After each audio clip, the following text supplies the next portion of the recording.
Okay. Sassy. I have a sassy wife. Senorita, senorita, senorita. Yeah, yeah, yeah.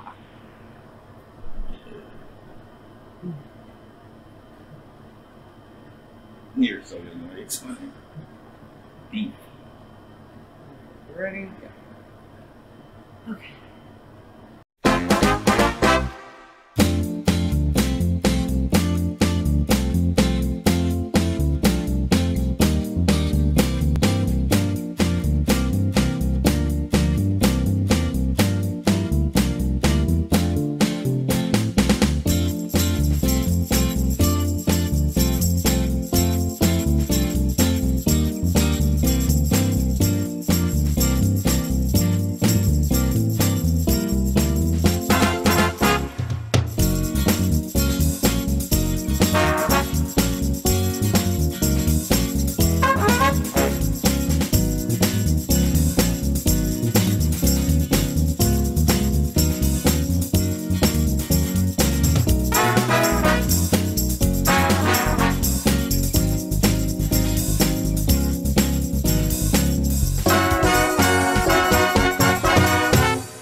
Hi everyone, welcome to our channel. I'm Nicole and this is Sean, and we are the Brownie Bunch 12.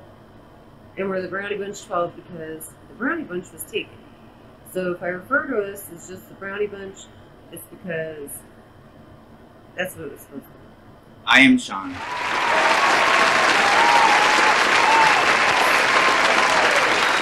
So, I guess to give you guys a little bit of background on our family, we have 12 kids. No, there's 12 of us. We have 10 kids. And 2 of us. Thus, the number 12.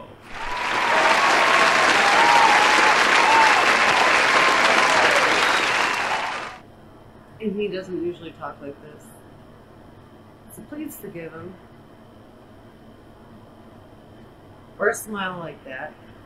So please forgive him again. So our oldest is 21, our youngest is 3 weeks old, and we have... It's 2:30 in the morning, so give us a break. We have 9 living children, and 1 who passed away from SIDS in 2001. So, to give a little bit of background, I was born and raised in California. I was born in New Jersey and raised in Baltimore, Maryland. And we met in, what was it, Killeen? Killeen, Texas. Yes. I was in the Army at the time, and she was just a sexy young woman needing a husband. It was me. Yeah. I'm the youngest of 2 children. My mother and father were divorced around when I was about 14 years old, and I ended up moving in with my brother after he got out of the Air Force. My dad was going through some issues at the time, you know, being out of a long-term relationship, and I kind of got the heck out. My brother ended up moving to Houston, Texas, and that's where we lived at the time. It was me and my father. I moved out and moved in with my brother, and it was a bachelor pad. I was 17, 18 around the time, and we were bored, so we put on Top Gun. And for some strange reason, I joined the Navy the next day. I have an extreme fear of water, so when I found out that I actually have to swim to be in the Navy, I decided not to go. After the threat of jail kind of died down, I went and I joined the Army. And that leads us pretty much to where I went to Fort Knox, Kentucky for OSET because I was a cavalry scout. And my duty station was Fort Hood, Texas. And that's where she comes in. I am the oldest of 6, also with divorced parents. My father remarried, and I grew up in San Bernardino, California, and my mom had to work multiple jobs because my father was kind of, not to put him down, but I'm gonna anyway. He was a deadbeat. And so she had to work multiple jobs, so I was stuck taking care of my younger siblings. Sorry, time out, guys. He wasn't a complete deadbeat. No, he wasn't a deadbeat to everybody else. He was a deadbeat to me. My family and I don't get along. I speak to one sibling, everyone else I choose not to talk to. She has a pretty big family, too. As far as those immediate people go. Everyone else beyond that, for the most part, is cool, and I get along with them. Just those people, I choose not to. I speak to my one sister, and where was I before I called him a deadbeat? Oh, taking care of my siblings, so my mom could work, and I was a mischievous little oh, pretty me beep. I did stuff I wasn't supposed to. I drank and I smoked. And I ended up moving to Killeen with my sister and her husband who had joined the military. And he didn't watch Top Gun. No, he didn't watch Top Gun. And that is, I ended up in Texas being a little poopy head, mischievous teenager. And I moved in with my sister and her husband, and their oh, she was a baby. Yeah. She was like a newborn baby. Yeah, she was tiny. Yeah. Their daughter. And yeah, so I ended up in Texas. So OSET, one station unit training, it is when they put your basic training, which is 8-9 weeks, with your AIT, which can be anywhere from 8 weeks to, I guess, a few months or maybe even a year or two. I don't know. I've heard different stories. So I was in Fort Knox, Kentucky. I was there for 4 months long. After I graduated from boot camp, I had 10 days leave to get from Fort Knox back to Houston, which is where I lived at the time. Fort Knox is about, I rewound. I was in Fort Knox, and Fort Hood is about 2-3 hours from Houston. So I had 10 days leave, and then after that I was supposed to report to my duty station, which was Fort Hood, 1st Cavalry Unit. My first day there, I arrived at the motor pool like 5, 6, 7 o'clock in the morning. It was like 5. And for some reason, as soon as I got to the motor pool, this random guy just ran up to my face and was like, "Hey, I'm so-and-so, you gotta meet my wife." Okay, I don't know you. I don't know your name. You're up in my face, and I gotta meet your wife. Okay, cool. So we ended up talking a little bit, and when lunchtime came, I didn't know anybody, I didn't have any friends, and I didn't have a car, blah, blah, blah. So I was like, okay, I'll hang out with you. You seem pretty cool. So I hopped in this car, and we went to go meet his wife for lunch, which was weird. But I did it anyway.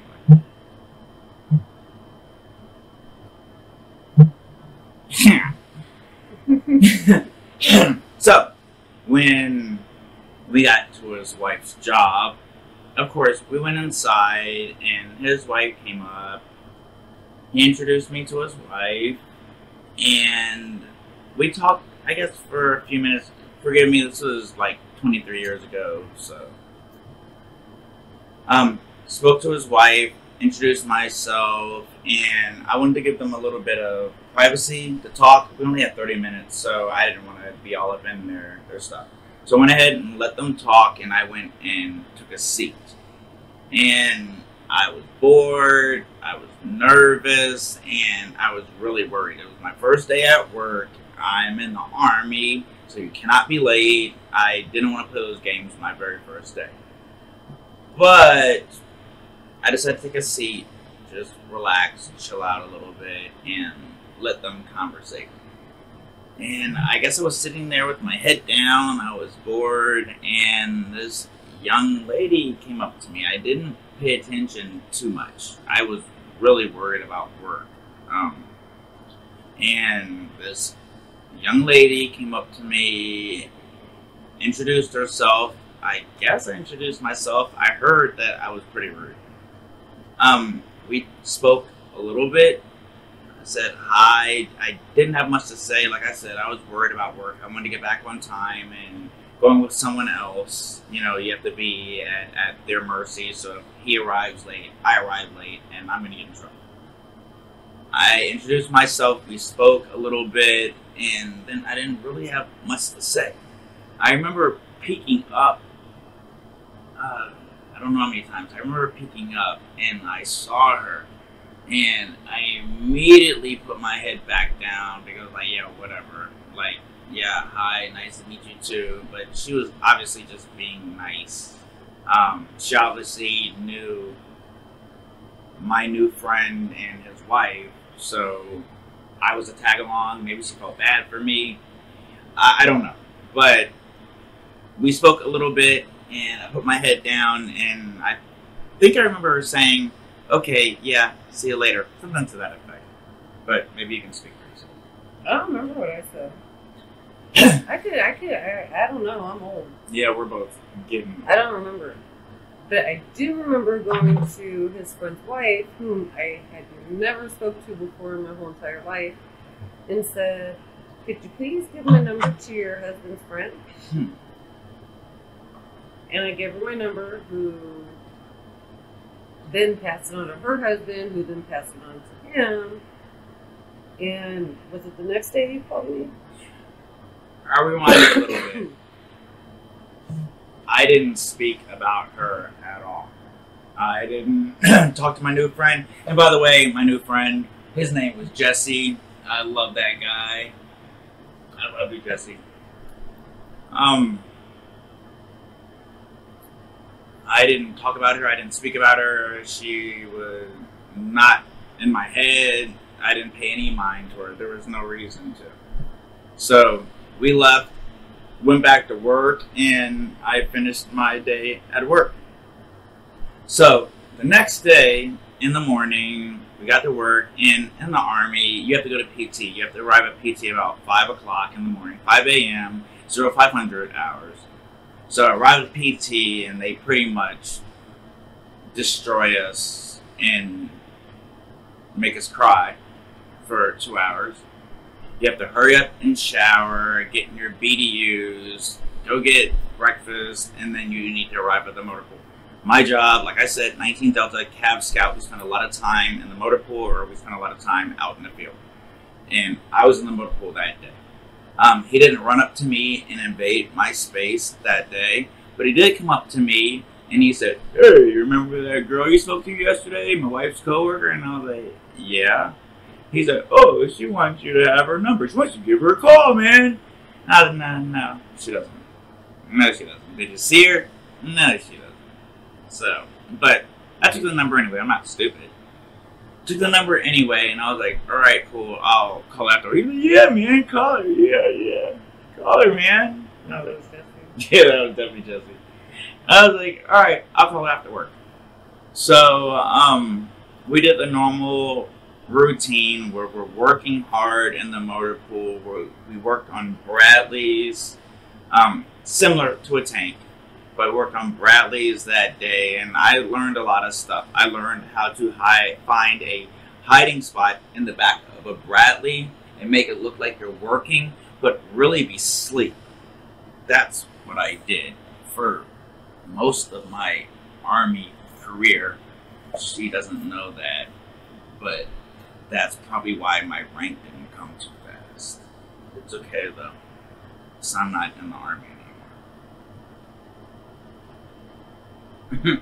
They hated me. Anyway, so work was over, and we had payphones back then. Kids, that is where a phone is outside. Not the phone that you bring outside. It is an actual phone that you put money into and you pick it up. Yeah, quarters. Quarters. The silver things that I think they have like eagles on it. I think they know what a quarter is. That was a chicken. I think they know what a quarter is. These kids don't. Yes, these kids are wonderful. A quarter. You put it inside the top of it, and it goes down. And then you press the number, and you say hello. That's how that works. And for some reason, a lot of payphones were blue. Around them, they were silver. Silver and blue. Yeah. And it said phone. Yeah. And it could be attached to a wall or in a booth. Yes. Mine, the one I used, was attached to a metal thingamabob. So anyway, I grabbed the cell phone. I grabbed the payphone, put my money in there, and I was getting paid good, so I probably had like 5 quarters on me. And the phone rang, and of course it wasn't gonna ring. And if it did, it was gonna be some guy named Dick or something. No pun intended. But she picked up the phone and she said, "Hello." And I said, "Is that girl that is sexy as ever?" That is totally not what you said. I said, "Hello, can I speak to Nicole, please?" And she said, "Speaking. Who's this?" And I said, "It's Sean, the dreamy piece of chocolate that you saw yesterday." And she said, "Yes, I know you." And the first thing I really remember about her is she told me a story about Santa Claus. Who? Kids, earmuffs. Not you. Kids. Who? If I didn't know that we were Santa Claus, I would swear that the story was true. I'm not kidding. Tell the story. And real quick, this is why I fell in love with her, by the way. I'm not kidding. I saw Santa Claus with my grandpa. We were in Fort Jones, my sister and I, the one I talked to, visiting my grandpa and grandma. And he took us outside.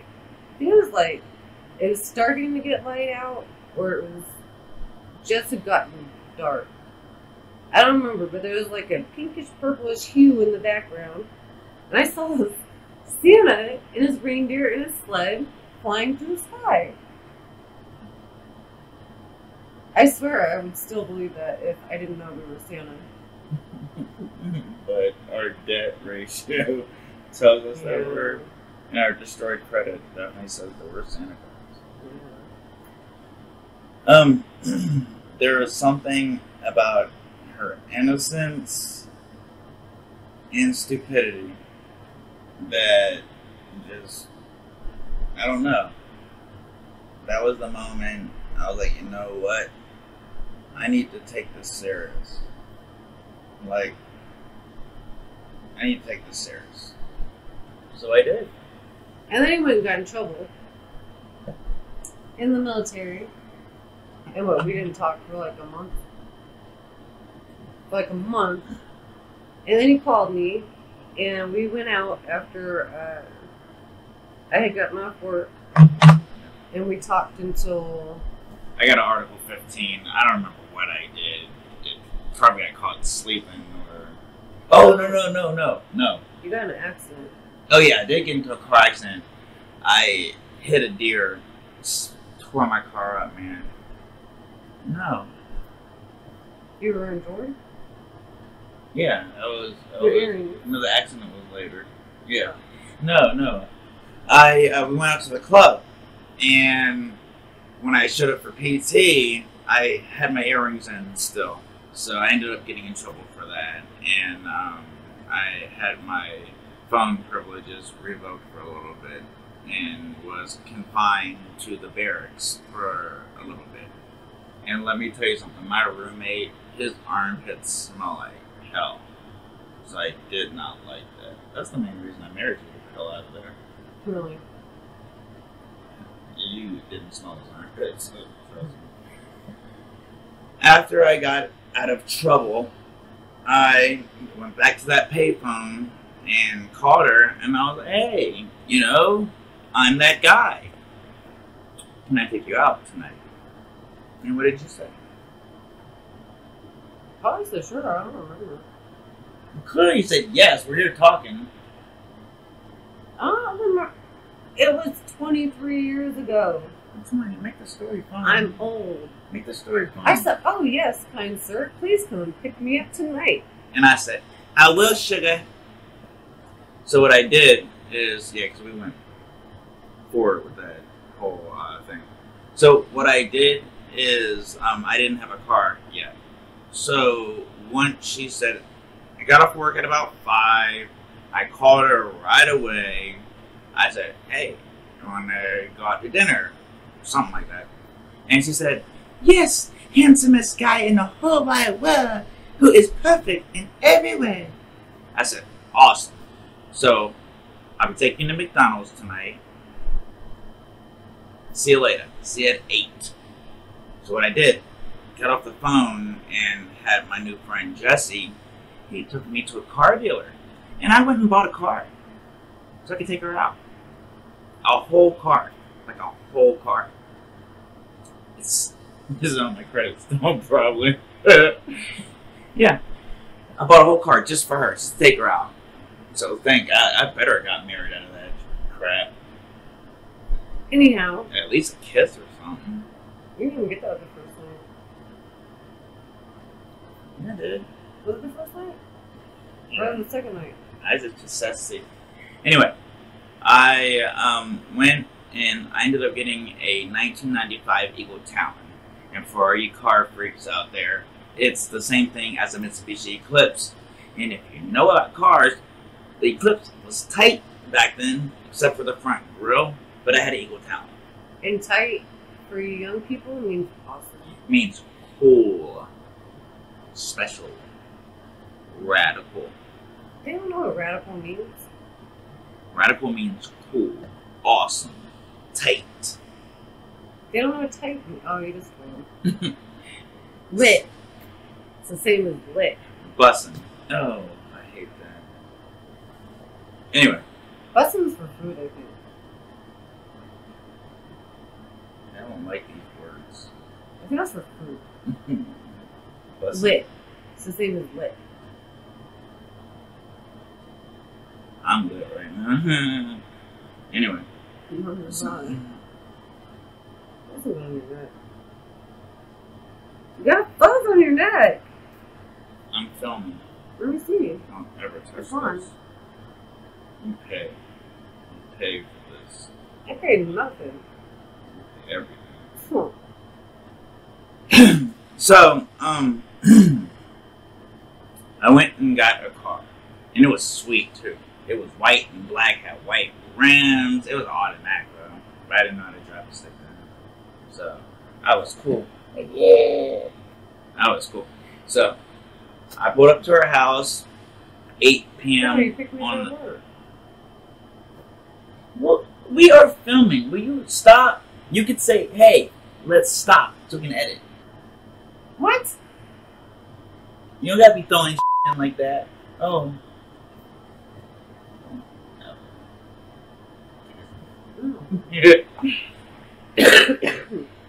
So, yeah, that's right. I did pick you up from work.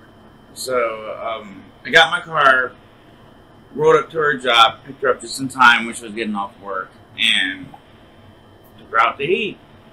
And I had already had in my mind that I'm gonna do this the right way. This isn't gonna be I'm not going after no one night stand.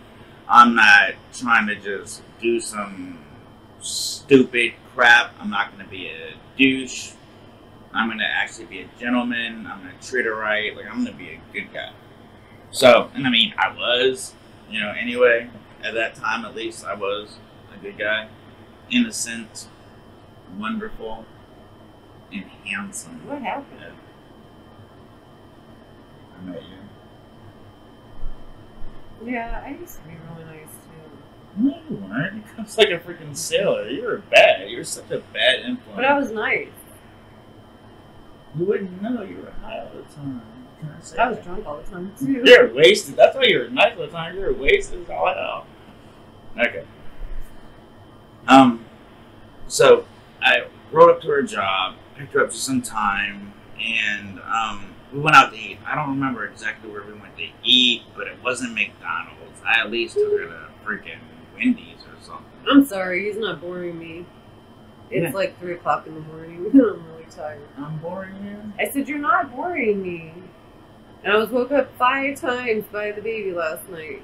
Then you tell the story since I'm boring you. I said, you're not. And it wasn't Wendy's or anything. It was like a little diner. That's what I said. Did you? So, part 2 of this video will be about our divorce.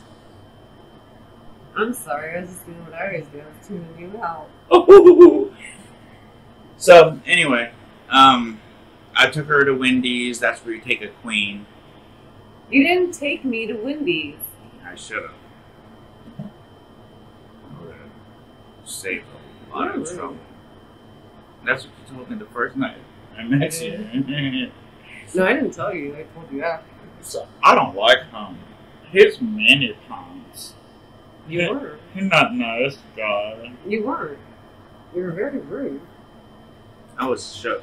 I need to be at work. This dude was weird. He was weird. Why are you taking me places? I don't know you. Like, you don't even know my name. Anyway, so we went out to eat, and I put out all the stops. I was dressed fly with my sweater vest on. Yeah, I miss those days. I don't. It was like 90 degrees outside too. Had my sleeves cut off, my sweater vest on, had some jeans and boots. Opened the door for her. Said, here's my car. You may sit, madame, my lady. Opened the door for her. Took her out to the restaurant. Opened the door, pulled a chair out. This is how you treat women, young men out there who want to play games, run lines, and just make a fool of yourself. A real woman appreciates you being yourself. So, see her, she hot. And I was myself, I was a gentleman. So, we went out to eat, and we didn't really eat much. We did a lot of talking. And we were just trying to get to know each other. And after dinner was done, she said, hey, so my sister and brother-in-law are in the middle of moving, and their old apartment is empty if you want to go and talk some more. If you want to talk more. And I said, yes, I want to go talk more. So we hopped in the car, drove to the apartment, got inside the apartment, and we talked. And we literally talked all night long. It was like 4 in the morning. You had to leave. Yeah, it was like 4 or 5 o'clock in the morning, and I had to be at PT soon, and physical training. I had to go do that crap. So before the night ended, I said, "Hey, Miss Nicole, would you like to go out again tonight? Like, I had a really nice night, and I would like to spend more time with you. So can I take you out again tonight?"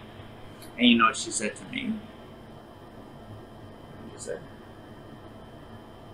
Well, clearly I said yeah. Oh, and then I asked him if I could kiss him. And we did. I said then, not now. That was the sweetest thing that anyone's ever asked me. Like, you really need to ask me permission. You're hot. I'm like, you don't need to ask me permission. But she did. And that was just the sweetest thing that anyone has ever asked me.